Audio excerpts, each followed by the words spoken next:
जहाँ तक आपने जिनका नाम लिया, पार्टी ने उनको टिकट नहीं दिया। टिकट न देने के पीछे कोई कारण रहा होगा। और जहाँ तक बुलडोजर की बात है, तो 7 साल से उत्तर प्रदेश की जनता तो प्रसन्न है ही है बुलडोजर के काम से। पश्चिम बंगाल के हाई कोर्ट के एक जस्टिस ने भी कहा ममता बनर्जी से कि अगर आपके पास बुलडोजर की व्यवस्था न हो तो उत्तर प्रदेश से योगी आदित्यनाथ जी से आपको किराए पर ले लेना चाहिए।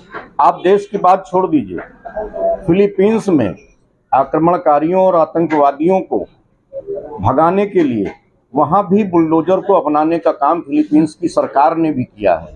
तो आप समझ लीजिए कि बुलडोजर कितना कारगर है और कितना उन आतंकवादियों या अपराधियों के विरुद्ध वो कार्य करने में सक्षम है। उनका अपना व्यक्तिगत विचार है। मैं इस समय उन पर कोई टिप्पणी नहीं करनी चाहिए। 6 बार के सांसद हैं और टिकट काट दिया गया तो वो कुछ कह सकते हैं। मानसिक संतुलन हो सकता है, या दुखी हो, या सोच रहे हो कि हमसे बड़ा प्रत्याशी हमारे लड़के को मान लिया हो पार्टी ने। जो भी बात हो ये तो वही बता सकते। लेकिन वो तो अगर उनके जनाधार बढ़ाने से अगर जनाधार बढ़ता होता देवी पाटन मंडल का, तो अमित शाह जी क्यों आते? अगर उनके ही बढ़ाने से जनाधार बढ़ता होता तो आदित्यनाथ जी क्यों आते? अगर उनके बढ़ाने से ही जनाधार बढ़ता होता तो 21 तारीख को इस देश के प्रधानमंत्री आदरणीय नरेंद्र भाई मोदी क्यों आते? इससे स्पष्ट परिलक्षित होता है कि भारतीय जनता पार्टी ही और भारतीय जनता पार्टी के नेता योगी जी और मोदी जी ही, भारतीय जनता पार्टी, योगी जी, मोदी जी और उनके बड़े नेता मिलकर ही इस जनाधार को अपनी नीतियों के कारण आगे लेकर के जा रहे हैं। इस पर किसी व्यक्ति विशेष का। लेकिन पहला प्रश्न तो आपने कहा कि आप राजपूत नेता हैं, मैं इसको सिरे से खारिज करता हूं।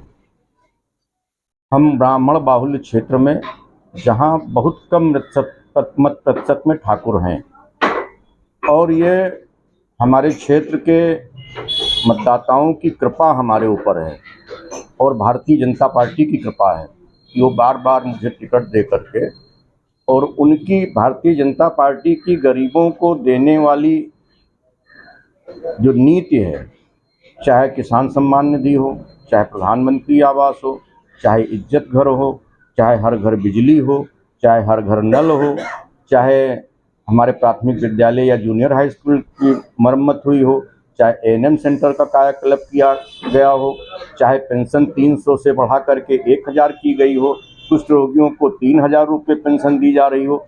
जो इनकी नीतियां हैं, और 80 करोड़ लोगों को देश में फ्री में खाद्यान्न दिया जा रहा हो कोरोना से अब तक के, तो जो इनकी नीतियां हैं, नीतियों के कारण ही हमको भी सफलता मिल रही है, भारतीय जनता पार्टी को भी सफलता मिल रही है।